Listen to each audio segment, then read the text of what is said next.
Alright, and we are live. Good morning po sa inyong lahat mga kaguro. Na-miss ko kayo. No? Welcome back to Gurong Pinoy. Okay, balik po tayo dito. Balik po tayo dito sa Gurong Pinoy. And of course, we are going to have our discussion tonight. No? It's 6 p.m. there in the Philippines. Dito is 6 in the morning. Medyo madilim pa sa aking paligid na nasa labas po ako. But hopefully, maya-maya okay na yan. Okay, mabilis dumilim dito. Mabilis din lumiwanag. Okay, so it's just 6 a.m. And so as you can see, medyo madilim pa. And of course, it's 6 p.m. there. I'm greeting all of you. Of course, good evening. Karamihan sa atin nasa Pilipinas. Good afternoon sa yung mga nasa ibang bansa. Good afternoon. And of course, it might also be good evening for the rest of you. Okay? And of course, please do make sure that you are following us on our Facebook page. And of course, our YouTube channel is Gurong Pinoy, no? You can also subscribe to our YouTube channel. You can also find us on Instagram as @GurongPinoyPH, TikTok as @GurongPinoy, and we're also on Laika as @GurongPinoy. No, especially sa YouTube, no, sa mga kakawatch pa lamang sa atin, you will find so many videos on your YouTube channel that can help you prepare for your LET. Okay, now especially our GenEd and ProfEd live stream playlist. This video right here is the 98th video in this playlist. Okay, so sa playlist pa lamang natin na live stream, 98 videos na po tayo. Not only this live stream, meron pa po this playlist. I mean, meron pa po tayong ibang playlist. Meron tayong separate playlist for GenEd. There's a separate playlist for ProfEd. There's even a separate playlist for GenEd Science. Okay, so balikan nyo po lahat ng ating videos, especially pag wala naman po tayong live stream na schedule. Please do make sure that you are doing your best and that you are taking your steps towards that LPT. Okay, yan yung goal natin for you to become LPTs. Okay, but before anything else, of course, tonight we all start with our opening prayer. So samahan nyo po ako sa ating opening prayer.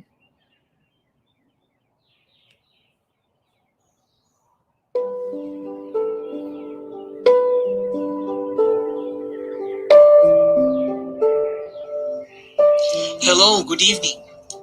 May I request everyone to please join me in prayer? Let us pray. Gracious and merciful Father, we adore you because of your unending love and providence to each one of us. Right now, you are sitting on your throne, looking at us, looking what is happening to the world which you have created. Many of our fellow men are suffering from this global pandemic. We are all in one accord right now, O Lord, to ask healing, comfort, and providence before your holy throne. We claim it, O Lord, because of our faith in you, that you mightily save us. In this time, O God, that as we go on through our online review, may you help us understand our lesson, Lord. Please, enlighten our minds. Grant us the wisdom to remember all that we have taken up. Thank you, Lord, for this opportunity to learn and share our friendship through this platform. Thank you also to our kind coach who is always around to guide and help us fulfill our dreams to be licensed professional teachers so we can help mold the minds of the young to be future, law-abiding, productive, and obedient to you. This we pray in the mighty name of Jesus. Amen. Amen. All right. Now, again, sa lahat po ng acting mga Team Gardner, no, we welcome back all the members of Team Gardner. This is our Team Veterano, yung ating mga Team Thunders, kaway-kaway sa mga members ng Team Gardner. Kung ikaw ay member ng Team Gardner, i-like na itong ating video, no? I-share ang ating video, mag-start ng watch party, and of course, tag your friends. If you're watching us on YouTube, of course, please do like this video. Sa mga members po ng ating Team Gardner, mag-like na po kayo, mag-react na po kayo sa ating video. Share our video especially so that we can reach out to more people. Again, Team Gardner, kaway-kaway, and mag-like na ng ating video. Ito yung mga iba sa kanila, nagbayad ng 250 lang, no, yung mga naka 1 year na dito sa Team Gardner, no. Baka naman pwede naman kayo mag-send ng stars, no. 250 lang yung mga membership dati. Okay, so again, Team Gardner, please do like our video, start a watch party, tag your friends, share this video so that we can all start in a few minutes. And of course, for our Team Bagito, no, sa ating Team Newbie, ang mga members ng ating Team Erickson, good evening po sa inyong lahat. Okay, mag-like na po kayo ng ating video, mag-react na kayo sa ating video, start a watch party, tag your friends, share our video. Ito yung pinaka-importante para mas marami tayong matulungan. Okay, so please do share our video and of course, like our video if you are watching us on YouTube. Kung ikaw naman na hindi pa member ng any of our teams, it's very easy to become a member of our team. You can see all the details on your screen. Our basic membership is for GenEd and ProfEd. That's for the teams that we have. That's only 1,250. Our Pro membership, that's for our majorship. The majorship offers that we have is biology, English, math, social science or social studies. There's Filipino and MAPE. That's only 1,500. For a premium membership, that's GenEd, ProfEd, and majorship. That's only 2,500.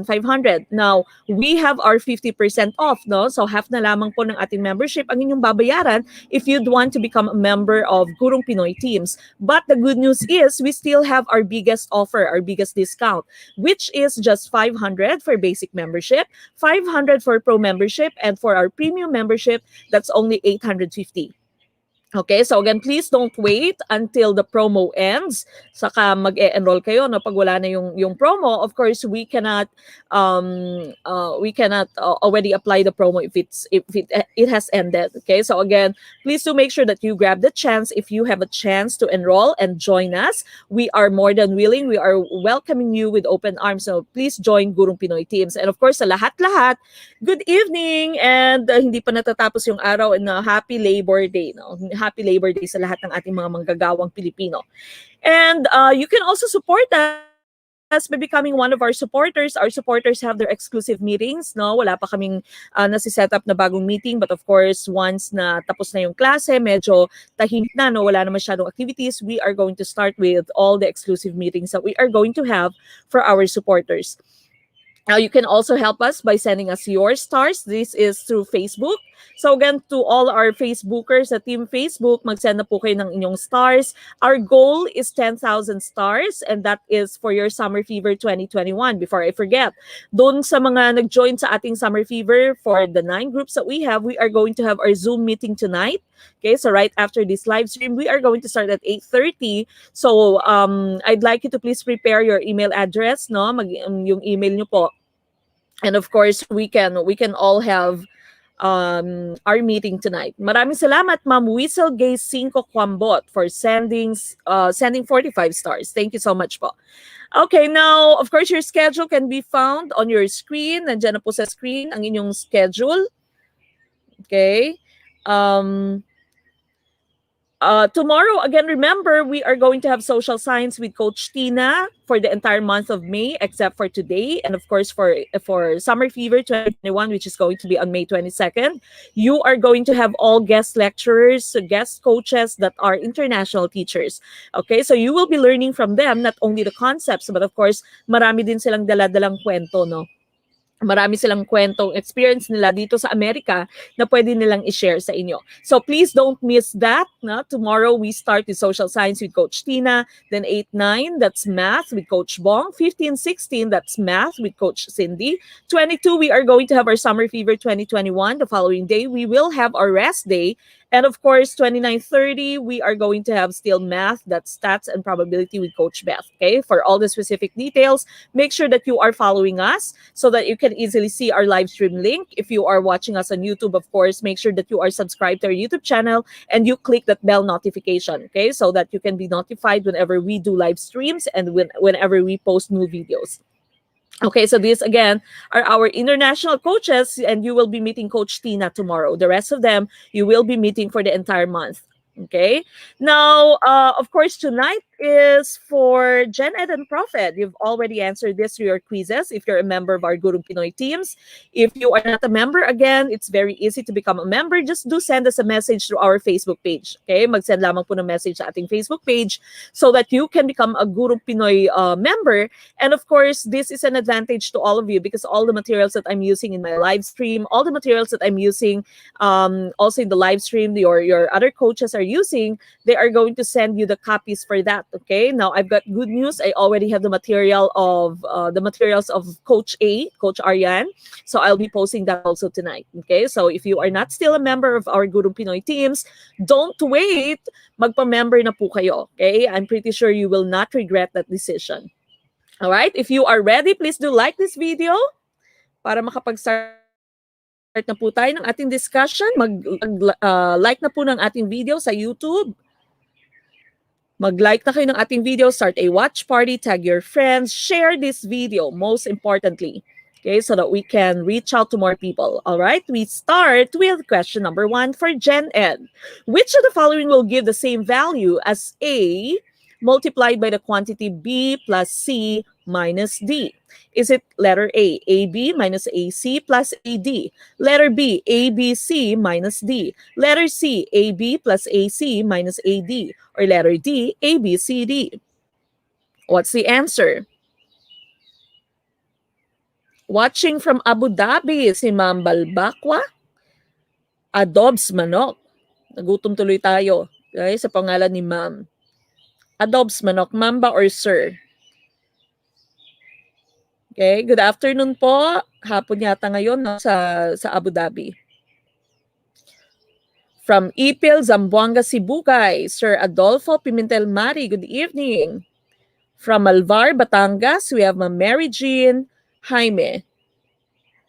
Maayong gabi sa tanan from Ma'am Lucita Labadan. From Bukidnon, we have Ma'am Whistle Gay 5 Kwambot. Good evening po sa inyong lahat. What is your answer for question number 1? Sir Maki Paglaban from Pangasinan. Hello po.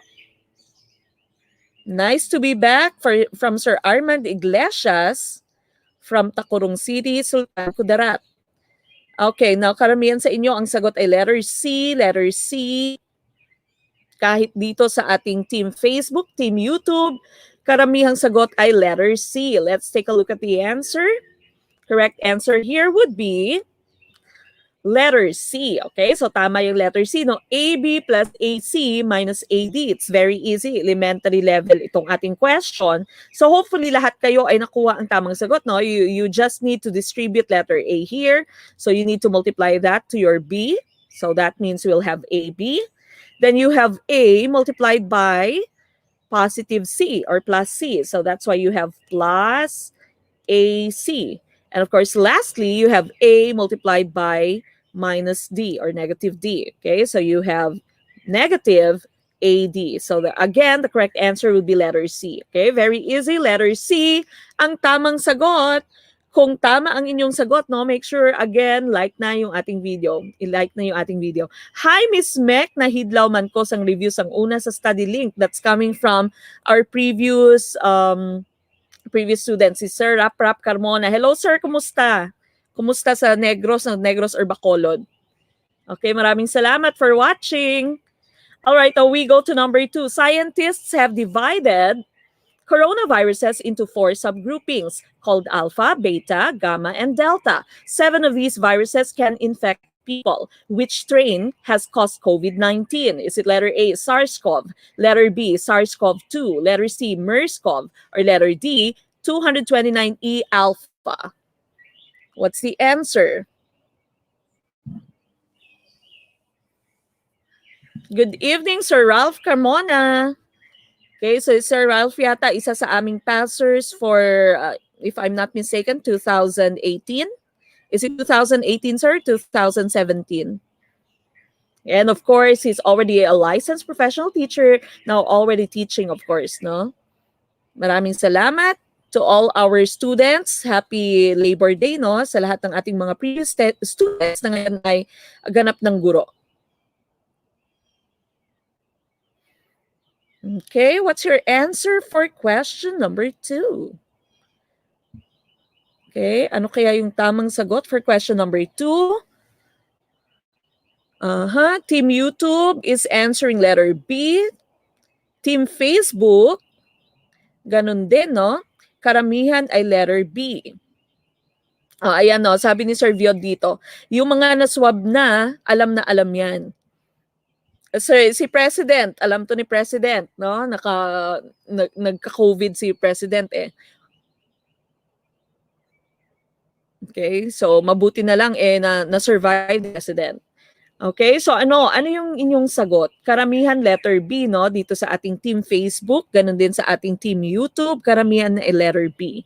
Okay, and of course the correct answer here would be letter B. Letter B po ang ating tamang sagot. Now, this is the strain that has caused COVID-19, SARS-CoV-2. Okay, SARS-CoV-2, baka lumabas ito sa actual let nyo, no? So SARS-CoV-2, that is the correct answer. Ayon, so sabi ni Sir Ralph Carmona, 2017 pala siya. Okay, so one of our pastors in 2017. So I hope he inspires you and you also become one of our pastors very, very soon. Sana matuloy na yung ating let in September. Now, what about the rest of our choices here? No, ano nga ba yung A, C, and D? What do they cause? SARS-CoV here, the first one, choice A, this causes SARS. Okay, so severe acute respiratory syndrome. Ito yung unang medyo epidemic lang siya, no? Hindi siya naglaganap sa buong mundo. No? That was SARS. Nasa Hong Kong din yata. It also started in Hong Kong. Now, letter C mo, MERS-CoV. This, of course, has caused MERS. MERS is Middle East Respiratory Syndrome. Okay? So, kaya siya tinawag na MERS because of the terms Middle East. Okay? So, nasa Middle East naman siya. And lastly, your 229E alpha, that would cause the common colds. Okay? So, sipon-sipon lang yung 229E. Hindi siya ganun ka-virulent. Hindi siya ganun ka-mabagsik, no? And so, letter B here is the correct choice. So, maraming salamat. Tama kayo. Tama yung mga nagsagot ng letter B. Good job. We move on to number 3. Without the process of meiosis, we can infer that offsprings from sexual reproduction would, letter A, be non-identical. Letter B, have a high degree of genetic variety. Letter C, have twice the assigned number of chromosomes. Or letter D, have a number of mutations. What's the answer for number 3? Okay, this, of course, is part of science. Para akong mumo sa video, no? Ako lang yung nakikita nyo, yung likod ko pala hindi pa kita. Ayan na. Medyo maliwanag na, no? Hintayin nyo po ako. Okay, parang mumo. All right, what do you think is the correct answer? Hello, Ma'am Jeneline Edkila, watching from Gingoog City. Okay, what's your answer for number 3? Number 3. Please do share our video. Don't forget na mag-share na po kayo ng ating video para mas marami po tayong ma-reach, mas marami tayong matulungan. Okay. Now, Facebook here is answering letter C. Okay, letter C. Karamihang sagot sa Facebook. What about Team YouTube? Team YouTube, ayun, nakikita ko si Ma'am Chari Benban sa YouTube. Letter C. Sir Maki Paglaban, letter C din. Okay, karamihang sagot would be letter C. Now, before I give you the correct answer, ilagay nyo nga sa chat, ilan kayong magkakapatid? Ilan kayong magkakapatid? Okay, watching from Calawit, Zamboanga del Norte. Sir Jenny Paglinawan, Bunalan. Oh, ilan kayong magkakapatid? Pakilagay po sa ating chat box. 7, Ma'am Ana Marquita. 2. Si Ma'am Carla Angkahan, 2 lang sila. Ma'am Isabel Francisco, 8. Okay, 11. Sir Viod, ang sipag, no? 7, si Ma'am Rusel. Sir Ramil Kwambot, 13. Okay, 8, 3, may 2. Ma'am Jeneline Edkila, 2 lang. 13, si Ma'am Josephine Labore, 13 din sila. Okay, 10. Kay Ma'am Sir Johnny Paglinawan Bunalan, no, 10 sila. 5, sina Ma'am Jeremy V. Velarde. Okay, the next question is, sa inyong mga magkakapatid, kunwari, kung ikaw ay babae, okay, kung ikaw ay babae, take into consideration mo lahat ng kayong magkakapatid na babae, okay? Kung ikaw naman ay lalaki, yung isipin mo lamang ay kayong mga magkakapatid na lalaki, okay? Because the question is, wow, grabe si Ma'am Nel Sordilla, 15 sila. The question is, sa inyo, kayong mga magkakapatid na babae or kayong magkakapatid na lalaki, sino yung pinakapogi or sino yung pinakamaganda? Sino yung pinakamaganda? Or sino yung pinaka-pogi? Pag babae ka, okay, i-compare mo yung itsura mo sa ibang kapatid mong babae. Pag lalaki ka naman, i-compare mo yung itsura mo sa ibang kapatid mong lalaki. Sino yung pinaka-pogi? At sino yung pinakamaganda? Ako, sabi ni Sir Viodolo, that's the spirit, that's the confidence. Ako po, sabi ni Ma'am Josephine Labore, o ayan, Ma'am Tina Cabo, ay syempre ako, no doubt, aba, okay? Aha. Ako o lahat o ako yung pinakamaganda, sabi ni Ma'am Mary Jane Moradas. Yung panganay, sabi ni Ma'am Chari, sino? Si Ma'am Phil Matray nagsabing yung panganay. Ako po, sabi ni Sir Alvi Midalyada. It's me, sabi ni Ma'am Lori Estrada. Okay, syempre kayo na, di ba? O, kayo yung sasagot, no? Kayo yung sasagot ng tanong, bibigay nyo pa ba sa kapatid nyo? Dapat pag sinabing sino yung pinakamaganda, sino yung pinakapogi, syempre ikaw na, no? Ikaw na. Oh, hindi dapat yung kapatid mo, no? Now, the reason kung bakit ikaw yung pinakamaganda or ikaw yung pinakapogi, kung bakit hindi pare-parehas yung inyong itsura, kahit na pareho naman yung pair of parents nyo, no? Kahit pareho yung mother tsaka father nyo, the reason for that is meiosis. Okay? Kaya ako tinanong, no, kung bakit mas maganda ka sa iyong kapatid or bakit mas pogi ka sa iyong kapatid, the reason is because of meiosis. Dahil yan sa meiosis. And so, sabi dito ng ating tanong, no, kung walang meiosis, ano kaya yung mangyayari kung walang meiosis? Okay? Now, we said because of meiosis, iba-iba yung inyong itsura, no? Iba-iba yung inyong itsura. You are non-identical, have a high degree of genetic variety. That is true. This is true. So that means hindi ito yung ating tamang sagot, no? Non-identical tayo because of meiosis. May high genetic variety tayo because of meiosis. Yung mutations naman, it can happen usually dahil din sa meiosis, no? Dahil din sa ating sex cells. The correct answer here would be letter C. Tama yan. Letter C ang inyong tamang sagot. We will have, or those chromosomes, the offsprings, will have twice the assigned number of chromosomes. Bilang mga tao, ilang chromosomes meron tayo? Sige nga, ilagay nyo sa chat box. As humans, how many chromosomes do we have?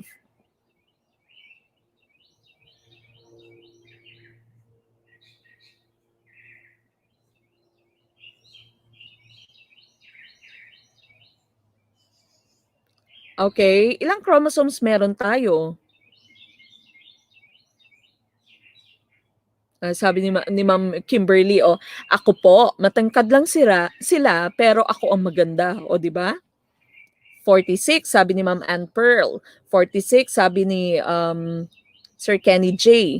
Okay, 46. 46, karamihang sagot. And that is correct, no? As humans, we all have 46 chromosomes. 46 chromosomes total natin, no?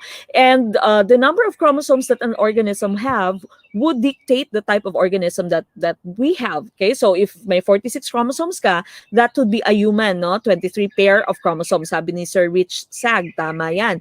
And so kung kulang yung number of chromosomes mo, that means pwedeng hindi ka human. Kung iba yung number of chromosomes mo, hindi ka human. Or pwede din namang pag may sumobra, 47 chromosomes ka, meron ka mutations, no? Example nga nito yung pagkakaroon ng Down syndrome, yung mongoloid, no? So may 47 chromosomes sila imbes na 46 lamang.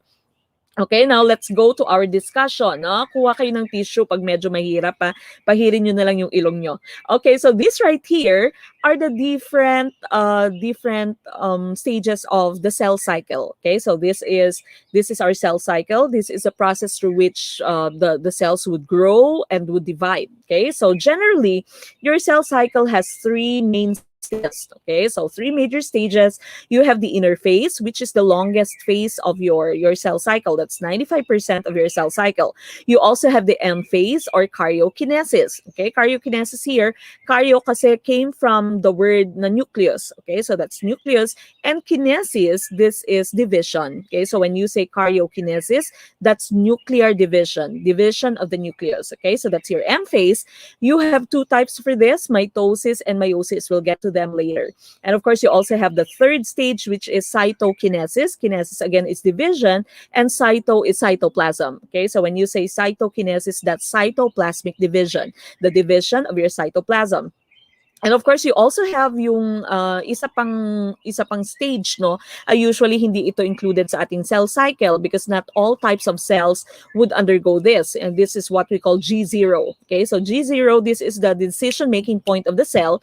The cell would decide whether the cell is going to still undergo division or whether it would stop dividing. Okay, so that's the decision-making point of the cell. That's G0. So again, you have your interface here. This is your interface. That's the longest stage of your your cell cycle. Okay, so 95% of your cell cycle is for the interface. Now, your interface is made up of three stages. May tatlong stages yung inyong interface, G1, S, and G2. Sa G1 mo, since it comes before the S stage, what happens is that the cell just grows and just readies itself for the S phase. Okay? Ang G2 mo naman, since it comes before the M phase, your mitosis or meiosis, the cell here just readies itself, prepares everything that it needs for mitosis. Now, out of the three stages of interphase here, the most important would be the S stage. Okay? Yung S stage mo yung pinaka-importante. This is called S because of the term synthesis. Synthesis yung ibig sabihin ng S dyan. It stands for synthesis in science. Synthesis simply means making. Okay, making or production. Okay, so synthesis here, what is synthesized is DNA. Yung chromosomes nyo, yan yung sinisynthesize, yung DNA nyo, no, during the S stage. Ang G mo naman, yung ibig sabihin ng G is gap, as in GAP, my gap. Okay, so gap 1, S, then gap 2. Okay, yung gap 1 mo, again, as I've mentioned, the cell just readies itself for the S stage, which is the longest part of your interface. This is the most important. DNA is synthesized, DNA is replicated during the S stage. Now, when you proceed to your G2, the cell just readies itself for the M phase. Your karyokinesis, it can be mitosis, it can be meiosis. Okay? Now, we proceed to your M phase. No? Tapos na tayo dito sa G1, S, and G2. As I've mentioned, your karyokinesis can either be mitosis or meiosis. We'll get to that later. And of course, the last stage here would be your cytokinesis, the division of the cytoplasm of the cell. And eventually, some of your cells would undergo or would make the decision that they would stop dividing, and so that would be your G0. But as I've mentioned, not all types of cells would undergo G0. Okay, we go to the next slide. Now, let's try to categorize our cells first before we go to your mitosis, meiosis. According to the different types of cells, no, meron tayong two types of cells according to their function. The first one would be your body cells, sometimes also called your somatic cells. And these are the cells in our body that are not involved in reproduction. Okay, they're not involved in reproduction. So your liver cell, your stomach cell, the cells in your eyes, the cells in your nervous system, the cells in your lungs, for example, these are body cells. Okay, so these are just somatic cells. They are not involved in any way in reproduction. And these types of cells would undergo mitosis. Yung M phase nila would be mitosis. Now, the second type of cell would be your sex cells or gametes. Okay, your sex cells or gametes. And these are the cells, of course, that would be involved in reproduction. That's your egg cell and your sperm cell. Okay, and these types of cells do not undergo mitosis. Instead of mitosis, they would undergo meiosis. Okay, so only your sex cells and your sex cells or your egg cell and your sperm cell would undergo meiosis. The rest of the cells in your body would undergo mitosis. Mitosis. The rest of the body, the rest of the body cells, I mean mitosis.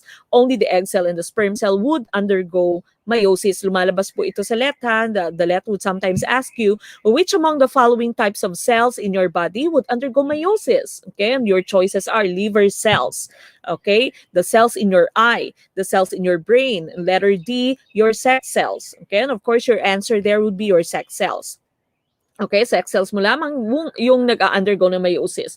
Now, also according to the number of chromosomes that we have, your cell types can either be diploid or haploid. Okay? Meron tayong terms na diploid or haploid. Anong pinagkaiba ng diploid and haploid? Pag sinabi mong diploid dito, sometimes represented by 2N, this means that cell has the complete set of chromosomes. Okay? Kompleto yung set of chromosomes niya. As we've mentioned, as humans, we have 46 chromosomes. So if you see a cell, for example, binigay sa inyo no, sa lab nyo, sabi ng teacher, count the number of chromosomes and tell me what type of cell this is. Is this a diploid cell? Is this a haploid cell? And you've counted 46 chromosomes. No? Sabi ng teacher mo, it's a human cell. And you have counted 46 chromosomes. That means it is a diploid cell. Okay, so diploid cell siya. Now remember, your diploid cells are your somatic cells, your body cells. Ito yung na-mention natin a while ago. And these are the types of cells that would undergo mitosis. Okay, so they are diploid. They have the complete set of chromosomes. But when you say haploid, from the term itself, from the term, it suggests that haploid here, this means it only has half the number of chromosomes. Okay, half the number of chromosomes lamang meron siya, no? So again, these are your sex cells, your sperm cell, and your egg cell. And of course, they would undergo meiosis instead of mitosis. Okay? Now, let's go to the differences between mitosis and meiosis. Bakit may mga nag-angry? Ano pong problema? Mainit ang ulo? No? Na mali lang yata? Okay, mitosis. Tinuro ito sa inyo nung kayo ay nasa second year high school, no? Biology nyo. Now, ang mitosis mo, again, only your body cells would undergo mitosis. And your mitosis only has 4 major stages, no? So usually, we use the acronym PMAT. So PMAT lamang yung stages ng inyong mitosis. That's prophase, metaphase, anaphase, and telophase. Okay? Now, based on the different stages that we have here, the 4 stages that we also have another acronym, and that's CASO. Okay? Or CASO. When I teach my American students, I say CASO. Okay? Ano itong CASO natin or CASO natin? These are the most important events for each stage. Okay? So ito yung mga pinaka-importanting events during that stage, no? So sa prophase mo, ang pinaka-importanting event dito would be the coiling of your chromosomes. Okay? So ito yung chromosomes mo, yung ribbon-like structure that you can find inside the cell during your prophase stage, no? Kasi yung chromosomes mo, this is actually coiled or condensed form of your DNA. Kino-coil yung DNA mo, kino-condense siya, and so it forms that ribbon-like structure because of, again, it is going to undergo division. Para mabilis yung division, para wala masyadong mutation, para hindi siya maputol, they would coil, or the cell would coil your chromosomes. Okay? Kino-coil yung DNA to form the chromosomes. So that's the coiling of your chromosomes. That is the most important part of your prophase or event of your prophase. Now for the next stage, metaphase, that is just the alignment of your chromosomes. So as you can see here, your chromosomes get aligned along the equator, no, at the equator of your cell. Now for anaphase, what happens would be the splitting of the sister chromatids. Okay, so yung chromosomes mo would get split into 2 parts. And eventually, you'll have telophase. Okay, telophase here, it's letter O. That's the opposite of prophase. Kasi sa prophase mo, nawala yung nuclear envelope mo, nawala yung, nag-coil yung chromosomes mo, nagkaroon ka ng spindle fibers, itong mga thread-like structure where your chromosomes would get attached. In your telophase, opposite yung nangyayari. Okay, so bumabalik yung nuclear envelope, nag-uncondense, nag-uncoil yung inyong chromosomes, ang inyong spindle fibers ay nawala. Okay, so again, that would be PMAT, prophase, metaphase, anaphase, telophase. Minsan, tinatanong ito ni Let, no? Arrange the different stages of mitosis according to their sequence. Okay, so tinatanong niya ni Let, dapat alam niyo yung PMAT, ano yung pagkakasunod. Sometimes the Let would also ask you, which among the following events happen during the metaphase in your mitosis? And so your answer would be alignment of your chromosomes. So dapat alam niyo ding tong CASO or CASO. Okay, so that's for your mitosis. Again, only your body cells would undergo mitosis, and mitosis only has 4 stages. The products of your mitosis would be 2 daughter cells, and both of these daughter cells are going to be diploid. That means they will have the same number of chromosomes. If you started with 46 chromosomes as a human, you would also end up with 2 daughter cells each having 46 chromosomes. They're both diploid. Okay, so diploid sila. Now we go to the next slide here. Ito naman yung cytokinesis nyo. Now this again comes after your M stage. Your M stage or your either your mitosis or meiosis. Your cytokinesis is when your cytoplasm would get pinched off, and of course the cells would divide in half. Okay? Now, merong difference in terms of your animal cell and your plant cell in the way that your cytokinesis would happen. Eventually, the same lang din naman yung product, no? They would form 2 daughter cells if this is mitosis, or they would form 4 daughter cells if this is meiosis. The difference is that in your animal cell, there is the formation of what you call cleavage furrow. Okay, so may formation ng cleavage furrow. Ano lang siya, para siyang cytoskeleton, no? Para siyang material that would form a furrow, parang may belt ang inyong cell. Eventually, these two daughter cells are going to split. Okay, so that's your cleavage furrow in your animal cell. Sa plant cell mo naman, wala kang cleavage furrow, you have your cell plate. Okay, so that right here is your cell plate. What happens is that your cell plate are just vesicles. Galing siya sa inyong Golgi body. And these are the vesicles. Eventually, they would all be together. They would all be bonded together. And of course, they would also form a boundary between your two daughter cells here. Okay, so that's the difference between your animal cell and plant cell in terms of their cytokinesis. In animal cell, you'll have your cleavage furrow. In plant cell, you have your cell plate. Okay? Now, let's go to meiosis. Ano naman yung meiosis? Before we get to meiosis, no, we have some other terms here. Yung meron kang tinatawag na homologous chromosomes. Ito yung set ng chromosomes mo. Pares siya ng chromosomes, one coming from the father, the other one coming from the mother. Okay? So usually, we'd call a pair of chromosomes homologous if they are of the same size, pareho sila ng size, and pareho yung location ng kanilang centromere. Ito yung pinaka-center nila, no? Yung point where the sister chromatids are bonded or are joined, that's your centrosome or centromere. Okay, so again, they have the same point, the same location of their centrosome or centromere, and of course, they are of the same size. You'd call that homologous chromosomes, one coming from the father, the other one coming from the mom. And you also have the term tetrad. Okay, meron ka ding term na tetrad. Yung tetrad mo, this is a group of 4 closely associated chromatids of a homologous pair. So yung tetrad mo, of course, when you say tetrad here, tetra means 4. So ibig sabihin lamang ng tetrad mo, meron kang 4 na sister chromatids. Bakit meron kang 4 na sister chromatids? Dahil meron kang isang pares ng homologous chromosomes. Okay, so homologous chromosomes mo, yung isang chromosome mo dito would have 2 sister chromatids. The other one would also have 2 sister chromatids. So, of course, in total, you have 4 sister chromatids, and you use the term tetrad for them. Okay, we'll get to that later. This is significant because you'll see that in meiosis in our discussion in the next slide. Okay, so other terms still, you also have the term synapsis. Yung synapsis mo, this is the coming together, the pairing of your homologous chromosomes, and eventually they are going to undergo what you call crossing over. Okay, yung crossing over mo, ayan, yung crossing over, that's the exchange of genetic material. This is the reason here kung bakit mas maganda ka, mas pogi ka kaysa sa iyong kapatid. Okay, so ito na yung pinakarason. Pareho kayo ng chromosomes, pareho yung chromosomes nyo coming from the father, coming from the mother, if you have the same set of parents, no? Maliban na lamang syempre kung iba yung tatay mo, iba yung nanay mo, okay? So pag parehas kayo ng nanay at tatay, pareho yung genes nyo, pero magkakaiba nga yung itsura mo, sabi mo kanina mas pogi ka, 'di ba? Sir Viod, mas pogi ka. That is because of crossing over. Okay? So crossing over 'yan. There is some exchange of genetic information between your homologous chromosomes. So ito, pag sinabi mong synapsis, nagkatabi, no, nag-pair up na ang inyong homologous chromosomes. That's synapsis. Now, once they have undergone what you call crossing over, they've already exchanged some genetic information. So eventually, you'll have recombinant chromatids. That means nakikita mo merong parte dito, this is your blue-colored chromosome coming from your father, pero meron na siyang parte coming from your mom.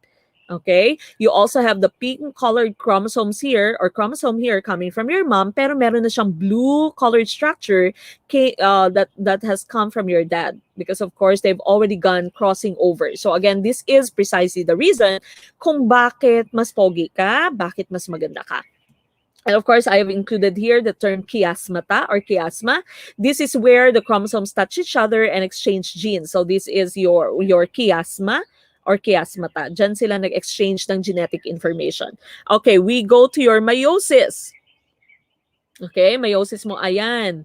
All right, so again, meiosis, just like mitosis, it all starts with your interface, no? And of course, it would end with your cytokinesis. Yung pagkakaiba lamang ng inyong meiosis sa inyong mitosis, imbes na one round of cellular division lang sa mitosis, na pagkatapos ng PMAT, tapos na. Okay, kalas na ang inyong mitosis. Ang meiosis mo naman, it has 2 rounds of cell division. Okay, so meron siyang meiosis 1, meron din siyang meiosis 2, no? Meron siyang meiosis 1 and meiosis 2. What happens is that yung meiosis 1 mo, this is called reductional division. Ito yung tinatawag nating reductional division dahil dito nire-reduce ang number of chromosomes. Imbes na you started with 4 chromosomes in your parent cell, you'd end up with a daughter cell, with 2 daughter cells, each having just 2 chromosomes. Okay, so 2 na lamang. Kaya na-divide na, no, into, or divided by 2 na yung number of chromosomes. Kaya ito, tinatawag na natin siyang haploid. Okay, so haploid siya. Imbis na diploid, complete set of chromosomes, half na lamang yung number of chromosomes na meron siya. So this is your haploid daughter cell. So again, after 1 round of division, after meiosis 1 pa lamang, you'll have 2 daughter cells, but yung kaibahan sa mitosis mo, imbis na diploid sila, haploid lamang sila. Okay? So haploid lamang itong inyong daughter cells. Ang inyong crossing over would also happen during your meiosis 1, no? Yung crossing over mo would also happen during meiosis 1. Maraming salamat, Sir Joland Layos, for sending us 35 stars. Now, after that, these 2 daughter cells would still undergo meiosis 2. So 2 rounds of division nga siya, no? So meiosis 2 siya. You start with your 2 daughter cells, and eventually these 2 daughter cells, each of them would still be divided by 2. And so sa iyong meiosis, you would end up with 4 daughter cells. Remember, sa mitosis mo, 2 lamang yung inyong na-produce na daughter cells. In your meiosis, you end up with 4 daughter cells, and these daughter cells are all haploid. Okay, hindi sila diploid, they're all haploid. Thank you, Ma'am Jeniel Saan, for sending us 45 stars. So again, that's the difference between mitosis and meiosis. Let's take a look at this table right here, no? Sa mitosis mo, again, as I've mentioned, your products would only be 2 daughter cells. Only your somatic cells or your body cells would undergo mitosis. So your examples here, liver cell, blood cell, muscle cell. The purpose of your mitosis is for growth and maintenance. Okay? They result with the same number of chromosomes. That means your daughter cells are diploid. Okay? So diploid itong inyong daughter cells. So ayan, sinabi, it creates 2 diploid daughter cells. Okay. Now, in the case of your meiosis, your end product would be 4 daughter cells instead of just 2. Your cells that would undergo this would be your germ cells, no? Those that would create your sex cells, your sperm cell and your egg cell. The purpose of this would be for reproduction. Your cells, again, are going to only have half the number of chromosomes.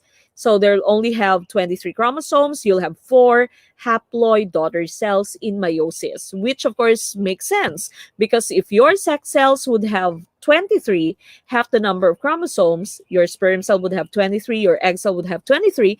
If your sperm cell fertilizes the egg cell, of course, that would form a human being, a zygote, a baby with 46 chromosomes. Hindi po pwedeng yung sperm cell mo may 46 chromosomes na, 46 chromosomes pa ulit yung inyong egg cell. Okay? So when that happens, yung number of chromosomes ng inyong baby would be what? 92? Okay, and that means that is not going to be human. Okay, so that is going to be superhuman. That will be a mutant. No, miyembro siya ng X-Men. Okay, so again, please take note of this. Again, if you are a member of our teams, this would all be found in your Gurong Pinoy teams later. Maraming salamat, Ma'am Sohaila Di Makaling, for sending 45 stars. And of course, Ma'am Cindy Batakan for also sending 45 stars. Thank you po. Ma'am Edna Ballesteros for sending us 50 stars. Thank you so much. All right, so again, I hope medyo klaro na sa atin mitosis, meiosis. Ito ay isa sa mga pinaka-favorite na topics ng LET, no? Especially sa GenEd na part. Okay? GenEd na part, meron ito lagi. Okay? So make sure that you know the difference between your mitosis and meiosis. Okay? All right, now we go to number 4. Number 4 na tayo. What is the most likely reason for desert plants to have a few or no leaves? Is it letter A, to increase photosynthesis? Letter B, to decrease transpiration? Letter C, to decrease photosynthesis? Or letter D, to increase transpiration? What's your answer? Okay, what do you think is the correct answer? Sir Jemar Ritas, maraming salamat for sending us 45 stars. Thank you po. Okay, what do you think is the correct answer for number 4? Again, please don't forget to like our video, share our video. Ma'am Cindy Batakan, di ko yata nabasa si Ma'am Cindy. Ayon, Ma'am Cindy also sent 45 stars. Thank you so much po.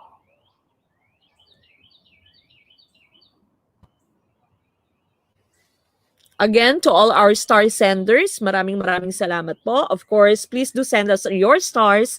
The fund, again, is going to be used for your summer fever, okay, with which we are going to have our meeting today. No? May meeting tayo for summer fever today at 8:30.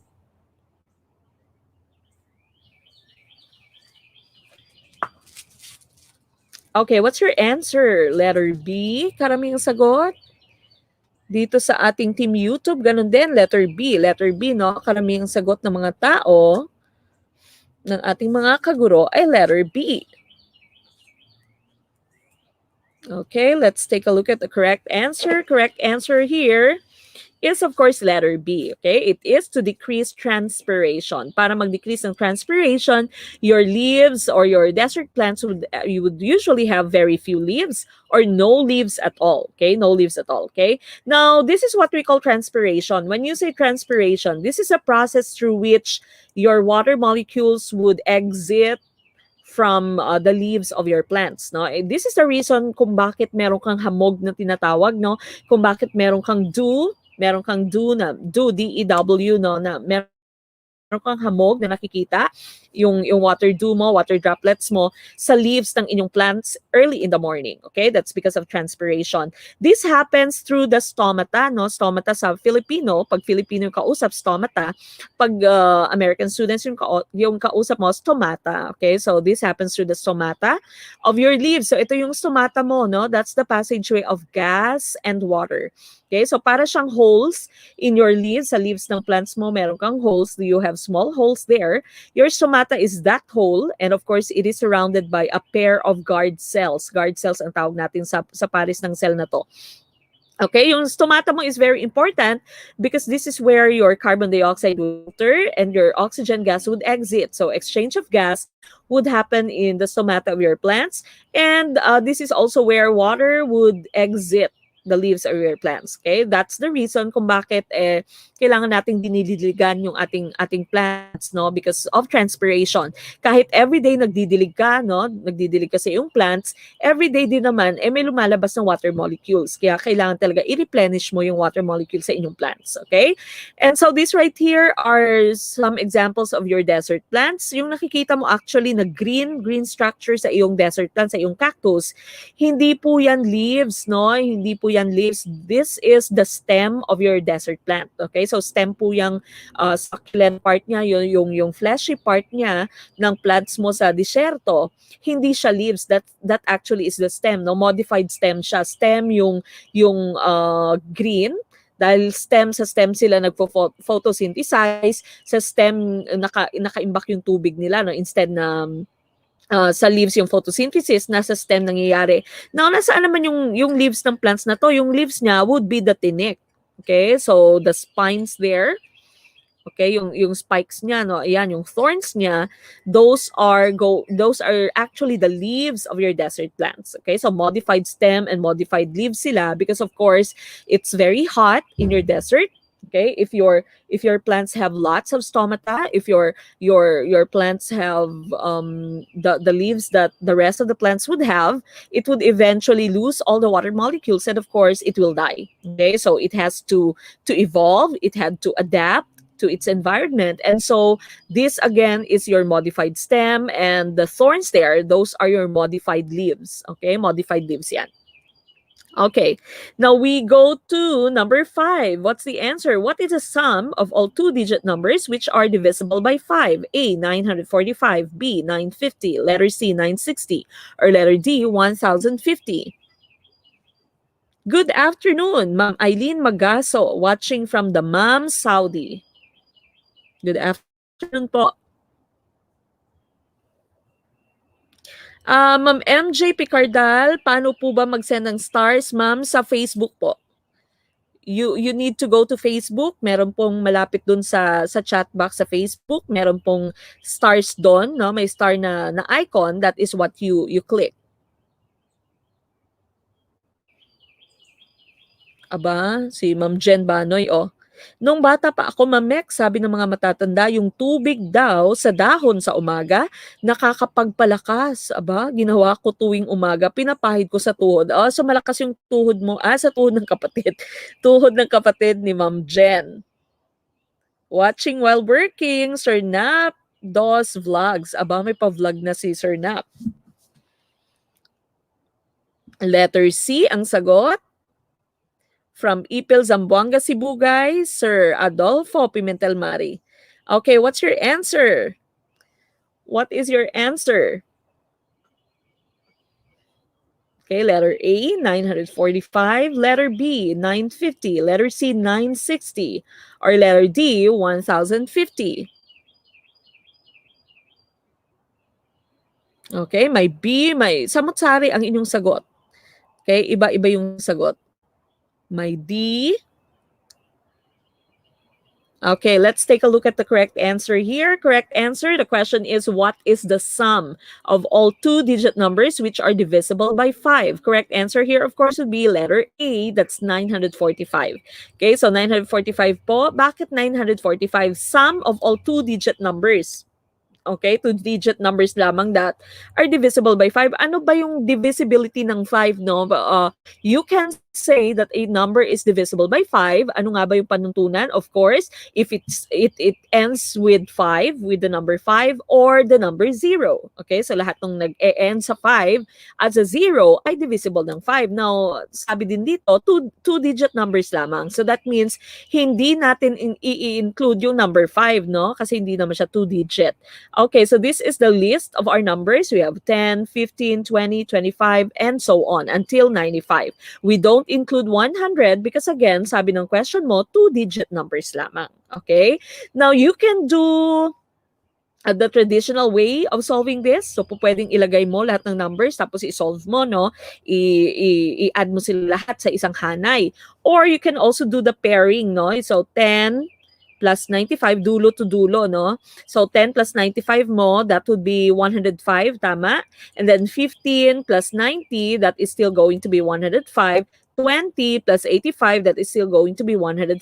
So what you do is you count the number of items that you have here, and you can just divide that by 2 para makuha mo kung ilang pairs meron ka, no? So upon counting 1, 2, 3, 4, 5, 6, 7, 8, 9, 10, 11, 12, 13, 14, 15, 16, 17, 18. We have 18 numbers. So what you do is you divide those numbers by 2 para makuha natin kung ilang pares meron tayo. Sa 18 divided by 2, of course, that would just give you 9. And upon checking dulo to dulo, if you add them, the sum would be 105, tama? So we simply multiply 9 by 105. That would give us the correct answer, which is 945. Okay, so 945 po ang ating tamang sagot. Sir Nap Lumugdang, maraming salamat. Pumunta pa si Sir Nap dito sa Facebook to send 50 stars. Thank you so much po. Okay, for the rest of you, if you can send us your stars, mag-send na po kayo ng ating stars para ma-reach natin yung ating goal for our summer fever. No, we only have a few weeks left before our summer fever 2021. And of course, don't forget we are going to have our Zoom meeting after this. Okay, now we go to number 6. Which of the following lines is a simile? Very easy. Letter A, holding wonder like a cup. Letter B, life has loneliness to sell. Letter C, eyes that love you, arms that hold. Or letter D, buy it and never count the cost. What's the answer? Okay, what's the answer?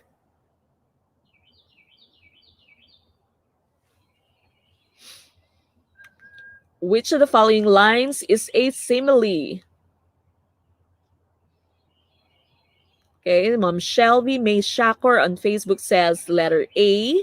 Ganon din si Sir Paulo Xavier Ko, letter A. Sir Adolfo Pimentel Mari, letter A. Okay, A agad, no? Ang bilis, letter A. And of course, that's the correct answer. Okay, you all know what the simile is. Okay, this is a figure of speech that uses the words like and as. Okay, so like and ask. So like a cup. You treat me like a rose. Okay, so ayun siya, simile siya, simile. Okay, now we go to number 7. Which is the best evidence that helium gas is lighter than air? Is it letter A by volume? Helium makes up only 0.0005% of air. Letter B, helium atoms do not combine with other atoms. Letter C, helium has the lowest boiling point of all elements. Or letter D, helium-filled balloons rise in the air. Okay, what do you think is the correct answer for number 7? Number 7? Number 7, people? Okay, again, please do make sure that you have liked this video, i-share ang ating video, start a watch party, tag your friends, so that, of course, we can reach out to more people.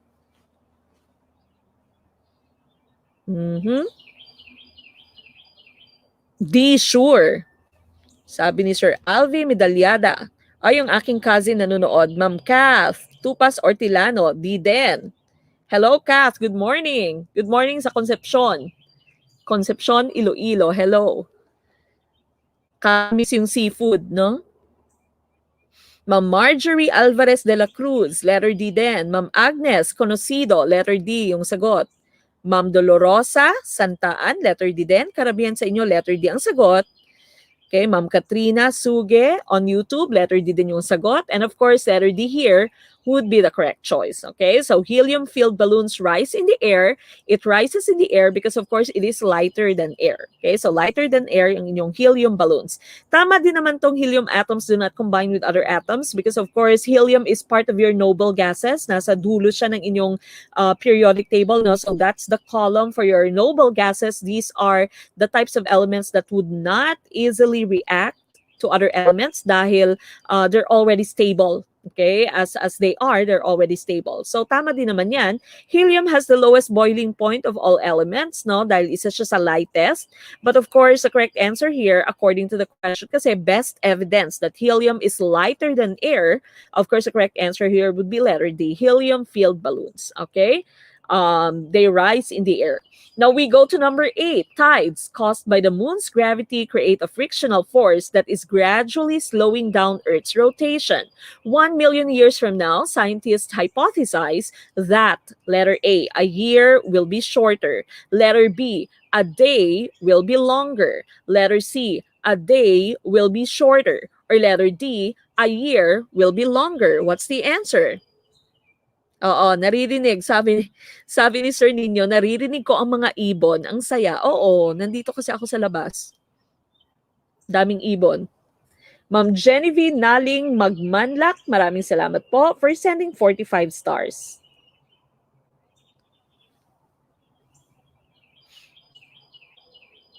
Okay, what do you think is the correct answer for number 8?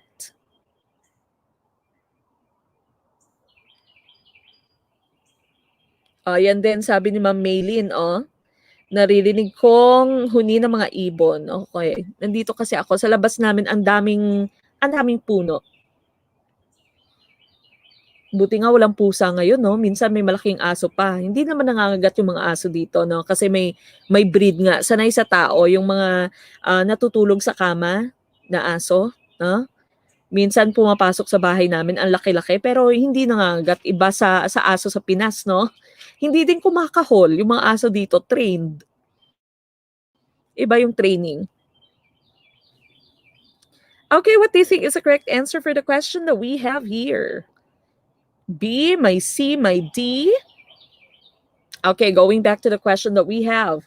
Tides. Okay, so tides, your low tide and your high tide, caused by the moon's gravity, create a frictional force that is gradually slowing down Earth's rotation. 1 million years from now, scientists hypothesize that the correct answer here would be Letter B, a day will be longer. Bakit a day will be longer? Bakit hindi a year will be longer? Let's get to the next slide.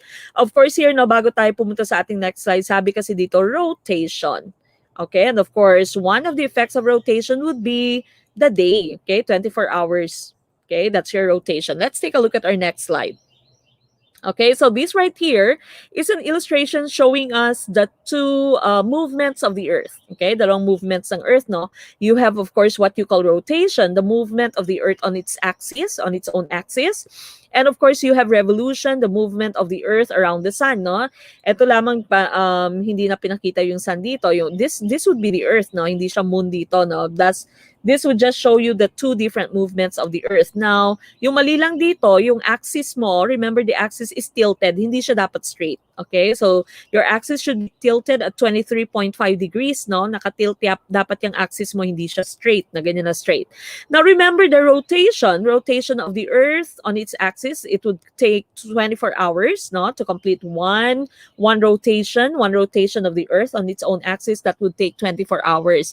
And this, in turn, would cause day and night. Kaya tayo may day and night because of the rotation of the Earth on its own axis.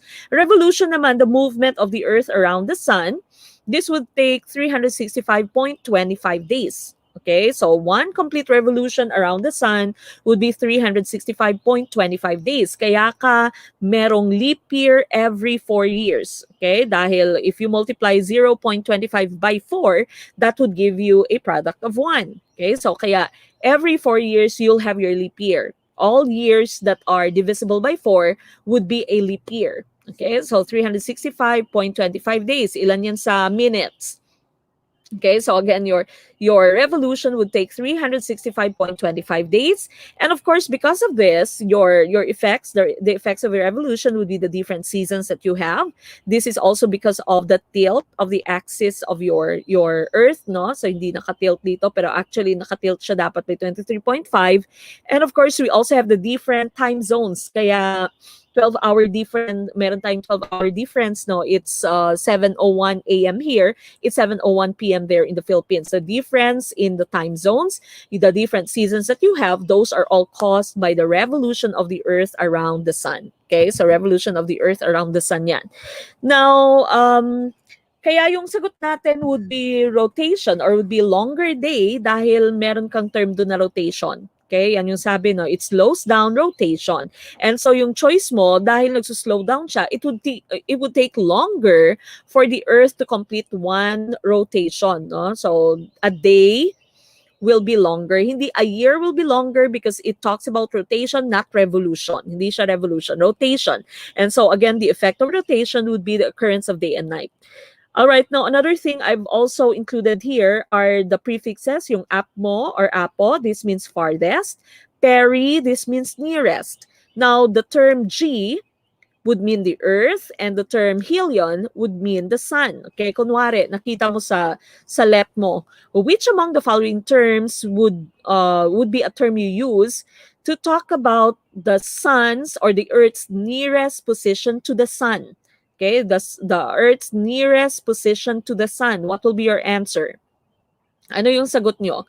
If the question select is, which among the following terms are you going to use if you'd like to talk about the Earth's nearest position to the Sun?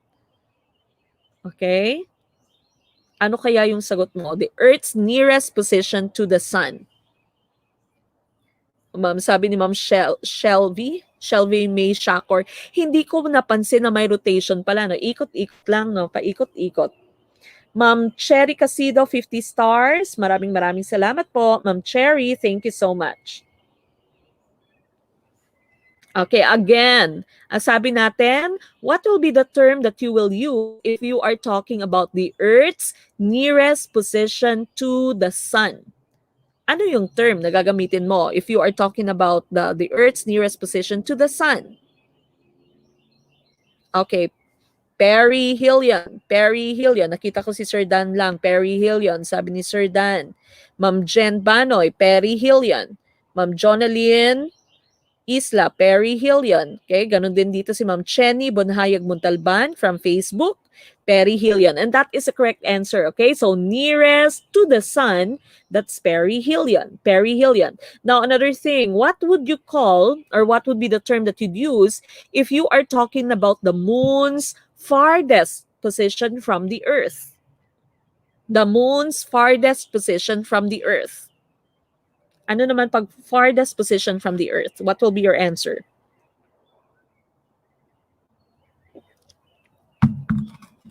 Farthest from the Earth.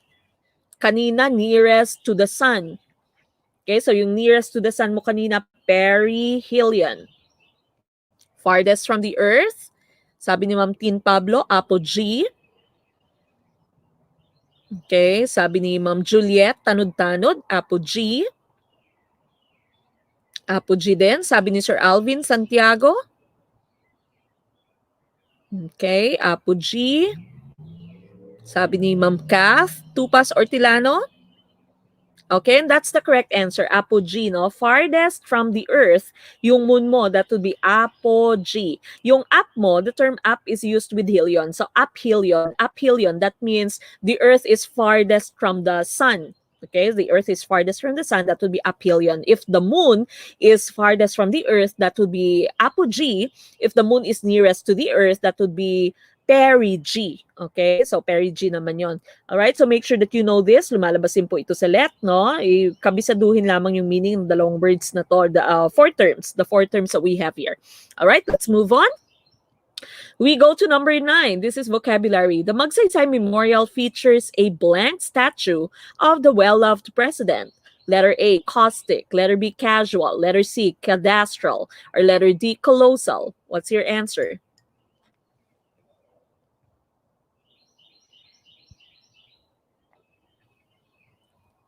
Ano kaya yung tamang sagot for question number 9? Mahaba-haba pa pala yung ating chika. Di pa tayo natapos sa GenEd. After this, we still have 1 item for GenEd. Then after that, we'll have 10 items for ProfEd. No? So I've divided the 20 items. 10 items for GenEd and 10, and the last 10 would be for ProfEd.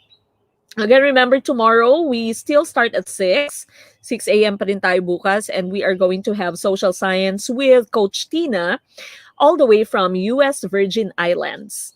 Okay, so abangan nyo po yan. Again, for the entire month of May, we will have all guest lecturers coming from the US. And our focus actually is math, no? So pag medyo mahina sa math, manood po kayo, no? Make sure that you mark your calendars, make sure that you follow us on our Facebook page. You are subscribed to our YouTube channel sa ating mga math major na medyo pag naging masyadong basic, alalahanin lamang po na yung focus nila would be yung medyo kailangan ng tulong sa math. Hindi siya pang math major na discussion. Okay, what's your answer? The Magsaysay Memorial features a blank statue of the well-loved president. Correct answer here would be letter D, colossal. Colossal means big. Okay, so it's big, it's humongous, it's gigantic, no? So letter D, colossal is the correct answer here. Caustic, hindi siya, no? Caustic, hindi siya. That is not the correct answer. Cadastral also, that is not the correct answer. Cadastral mo would pertain to properties, no? So property siya, land, the lots, cadastral. Casual, of course, you know what the meaning of the term casual is, no? Casual, that means hindi formal. Casual wear, competition, no? Kasama sa ating competition sa Mr. and Miss Gurong Pinoy. Okay, so again, letter D, colossal here, that is the correct term. Now we go to the last item for GenEd, then we'll proceed with ProfEd. During a shopping spree, Amy and Anne bought some stuff for their apartment and chose a pillow at 24.95 pesos, and Amy bought a painting for 135 pesos. How much did they actually spend if they paid 7% sales tax on their purchases? Is it letter A, 139.25, letter B, 148.75, letter C, 159.95, or letter D, 171.15? What's the answer?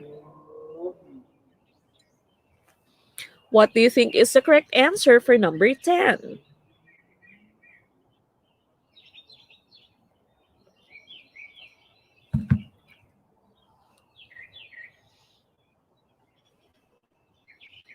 Okay, what do you think is the correct answer for number 10? My B, my D.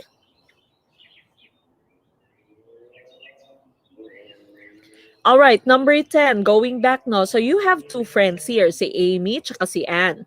Now, Anne chose 24 a pillow no. She spent 24.95. Si Amy naman bought a painting for 135. How much did they actually spend if they paid 7% sales tax on their purchases? Okay, so what we do, of course, is we add 24 and 95 and 135, 24.95 and 135. And of course, we also get 7% of that. And we also add that to the entire value that they have paid, no? And so we can get the total amount that they've actually paid. Okay, so the correct answer here is letter D. Letter D pong tamang sagot. That would be 171.15. 171.15. Bakit 171.15? You have 24.95 plus 135. Again, you add the total amount that they spent. And you still need to add this and get its 0.07, no? That's 7%. And you add that to the actual prices, yung actual na nakalagay sa tag ng inyong items. And so the total would be 171.1465 or rounded to 171.15. That's the correct answer. Okay? So letter D po ang ating tamang sagot. Again, all this will be posted in our Gurong Pinoy teams after this, no? So you don't need to copy if you're a member of our Gurong Pinoy teams. All right, we go to number 11. This is already Prof Ed. Based on Edgar Dale's cone of experience, which activity is closest to the real thing? Is it letter A, listening to a recording, letter B, watching a demonstration, letter C, viewing images, or letter D, attending exhibits? Loko to si Sir Viodo. Ang mura ng pillowcase, saan kaya yan? Shopee o Lazada? Okay. What's your answer for number 11? 11 na po tayo. What do you think is the correct answer? Which is the nearest?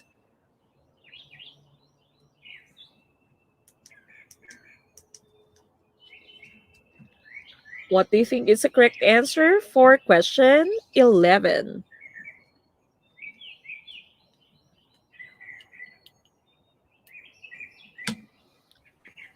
Number 11. Okay, letter D. Sabi ni Ma'am Tita, Bantasan. Sabi ni Ma'am Morgan sa Facebook, letter D. Okay, letter D. Meron din namang letter B. Okay, letter B. Okay, so we are torn between letter B and letter D. What do you think is the best choice here? Okay, so going back to the question, based on Edgar Dale's cone of experience, which activity is closest to the real thing? Is it letter A, listening to a recording, letter B, watching a demo, letter C, viewing images, or letter D, attending exhibits? The correct answer here would be letter D. Okay, so letter D po, attending exhibits. That is the correct answer. Bakit letter D? Bakit hindi letter B? Letter B kasi nagwa-watch ka lang, no? Nagwa-watch ka ng demo. Kunwari, may bagong produkto, no? And you went to SMCD and then they are demonstrating it, no? Ang bilis nilang magsalita, no? Naka-memorize nila. Ito po, ma'am sir, nakikita niyo po, ma'am sir, kayang-kaya pong putulin itong bakal natin, no? Madaling-madali lamang po, ma'am sir, gumaganon-ganon, di ba? That's your demonstration. So you're just watching it. But again, we are looking for the experience that is closest to the real thing. Bakit attending exhibits? Of course, when you are attending exhibits, there are some parts that are interactive. Meron kasi mga parte din sa exhibits na pwede mong hawakan, di ba? Pwede mong i-try. Pag pumunta ka sa may mga children's museum, no? May mga museum, mga exhibits, meron ka mga parte doon na pwede mong i-tinker, pwede mong i-try, okay? So that's why our answer is attending exhibits. Attending exhibits. You are immersed in that activity. You can actually touch things. You are closest to the actual experience, no? Closest to the real thing. So letter D, attending exhibits, that's the correct choice. Okay, so this here is the learning cone according to Edgar Dale, published in 1969. So again, he said, these right here are just the passive forms of learning, no? Passive experience. And this at the bottom are the active experiences. After 2 weeks, he said, if you only read it, you just Remember 10% of what you read, 20% of what you heard, 30% of what you see, 50% of what you see and hear. Okay, so if we are doing live streams, 50%, sabi ni Edgar Dale, no? And 70% of what we say if you are involved in your discussion. So that means ngayon, of course, you are involved in our discussion, especially if you are answering. And so that's 70%. And 90% of what you say or do if you are simulating real experiences. If you are the one presenting or if you're the one reporting, no, 90% of what you say or do, you remember. Okay? So this is the learning cone according to Edgar Dale. Kaya yung sagot natin is attending exhibits. And so if you are teaching, if you'll start teaching later, after your LPT, again, always make sure that you give your students the real life experience as always, as close to the real thing, no? Kaya meron tayong performance task ngayon, no? In my case, merong yung subject ko kasi ngayon, bago yung subject ko na this semester, I was tasked to teach Biology 1, and Biology 1 is an EOC subject. When you say EOC, meron siyang state test, meron siyang test na binibigay na that is given all throughout the state. Para siyang NAT, para siyang DAT, para siyang RAT, no? And so, medyo may pressure kaysa sa other subjects kasi yung ibang subjects, wala namang ganyan, no? So, out of all the science subjects that we teach, it is Bio 1 that has the EOC. And so we have already completed all the topics that we have covered, and they are going to have their EOC test on the 24th and 25th of May, no? And so right now we're just doing our review, and what I did for my review, kasi ginagawa ko din siyang study sa aking professional learning, no, continuous education ko, is I give them a test on Friday, and then I assign each student, I assign 2 items for him or her to discuss. Okay, so meron siyang 2 items na naka-assign sa kanya, and then so naka-post na kung ano yung item na naka-assign sa kanila, and then the following week, from Monday until Wednesday, they are going to discuss the different items. Okay, so kada isa sa kanila, kada isang estudyante would be discussing 2 items. Okay, so this is again my attempt to make it more active, no? Especially now since we're doing things virtual. Minsan napaka-vague na ng mga activities, no? Hindi na nagagrasp ng mga bata. Everything is in passing. And so that they can have active learning, I am giving the ball to them, no? So silang bahala magre-review sa sarili nilang sarili nilang classmates, no? So bigyan niyo sila ng task. Hindi po pwedeng ako lang yung magsalita doon for the entire time that we are having our review, having our preparation for the EOC. Okay, so again, always simulate real experiences. So according to Edgar Dale, would always remember 90% of what we say or do. Whatever it is that we do, active learning is more permanent, is more meaningful than just passive learning. Okay, now we go to number 12, the pinning of the veil around the bride and the groom, the exchange of rings, and the releasing of doves during wedding ceremonies show that culture is, letter A, historical, letter B, changeless, letter C, continuous, letter D, symbolic. What's the answer?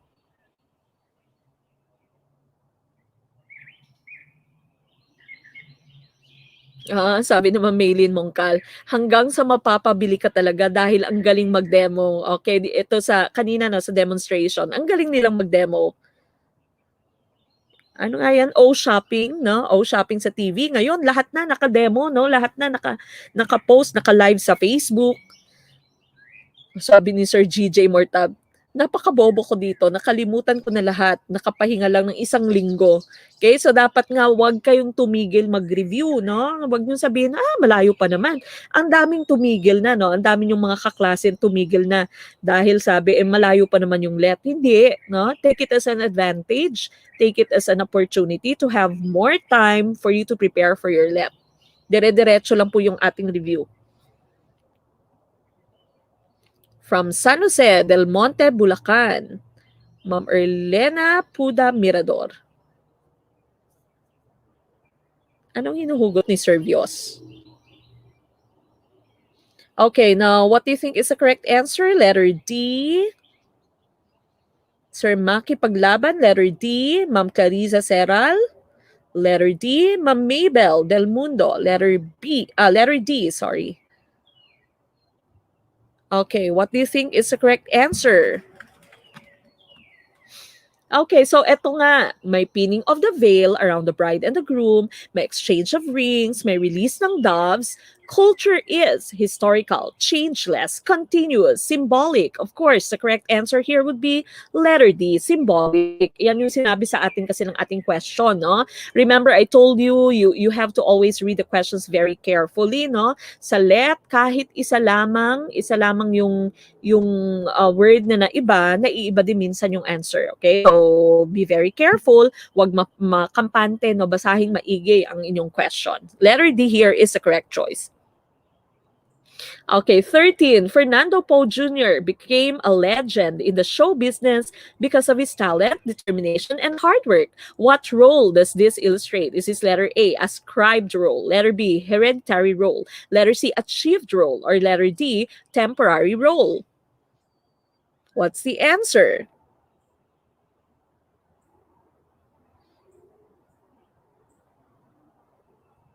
Mhm. Ayun, sabi ni Ma'am, si Ma'am Checky pala 'to. Ma'am Checky? Linaza Sosidwag? Okay, isa na po ako diyan sa tumigil. Okay, welcome back po. At least nakabalik, no? Ano tong hugot mo, Sir Viod? Panapanahon lang yan, Miss Tin. Malay mo bukas, hindi ka pa rin niya mahal? Ano? Okay, what do you think is the correct answer for number 13 here? You have FPJ. He has become a legend in the show business because of his talent, determination, and hard work. What role does this illustrate? Is it letter A, ascribed role? Letter B, hereditary role? Letter C, achieved role? Or letter D, temporary role? What's the answer? Letter C, karamihang sagot nyo ay letter C. Correct answer here would be letter C. Tama yung letter C. Ascribed role mo and hereditary, the same lang po yan sila. Okay, so parehas lang yan. We only have two types of roles, no? Ascribed and achieved. So yung hereditary mo, ascribed na din siya. Wala namang temporary role, no? Ano? OIC. Okay, so this here is the difference between your achieved status or achieved role and your ascribed status or ascribed role. Pag sinabi mong ascribed, no? Umpisahan ko sa ascribed dahil status that an individual is born with or otherwise assigned and has no control over. So kunwari yung mga princess natin, yung prince natin sa United Kingdom, no? So Prince Harry and si Prince William. Okay, so that's ascribed status. Something that you are born with. You had no control over, no? So ascribed status yan. That's your ascribed status. And of course, when you say achieved status, from the term itself, this is a status that an individual earns or chooses, and that reflects their skills, abilities, and efforts. Okay, so it reflects your skills, abilities, and efforts. So ikaw, hindi kanya na-ascribe, na-achieve kanya, di ba? Na-achieve kanya dahil sa skill niya, sa ability and effort niya, no? Minsan sa skill niya sa pambobola, no? So achieve kanya. That's achieved status because of your hard work, because of your determination, because of your dedication, no? Skills, abilities, efforts kayo. Pag nagkaroon kayo ng LPT, again, of course, that would be an achieved status. It is not something that we are born with, but that is something that we worked hard for. Okay? So sabi ko nga, ikaw ay hindi kanya na-ascribe, na-achieve kanya dahil sa kanyang ability, no? Sa panloloko, pambobola, no? Binola-bola kanya na, hindi ka na-chinat. Okay, so achieve status po yung pinaghihirapan through your dedication, through your hard work. Okay, that's the opposite of ascribed. Ascribed naman, that's something that you are born with. Okay, number 14. You wish to make the learners learn or internalize fully a subject matter taught to them. Which of the following will you need? Letter A, integration. Letter B, multimedia. Letter C, mastery. Or letter D, multidisciplinary. Okay, what do you think is the correct answer? Ayan na naman si Ma'am Jen. Achieved sa mabulaklak na salita. Ayun, Ma'am Ana. Isa na ako, Ma'am, sa mga binobola. Alagang guard si Achieve. Ano yung alagang guard si Achieve? Aking kapitbahay ay gumising. Hindi.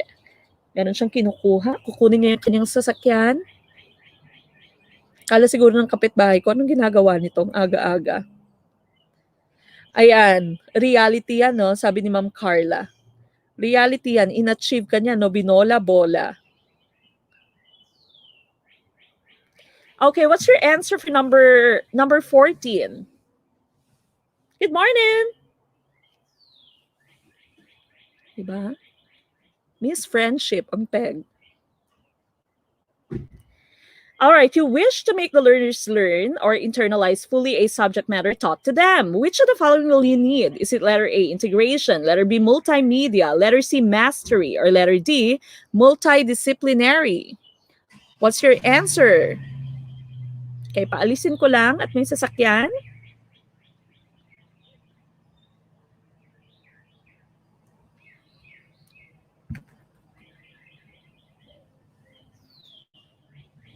All right, many of you are answering letter C.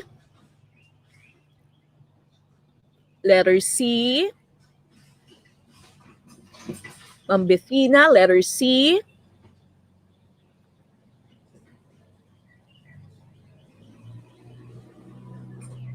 Wow, sana all, Ma'am Glades. Ayan oh. Sabi ni Ma'am Glades, 8 years naging mag-boyfriend kami until now, ma-effort pa rin. Wow, swerte, di ba? Malapit na Mother's Day pala, no? May 9th.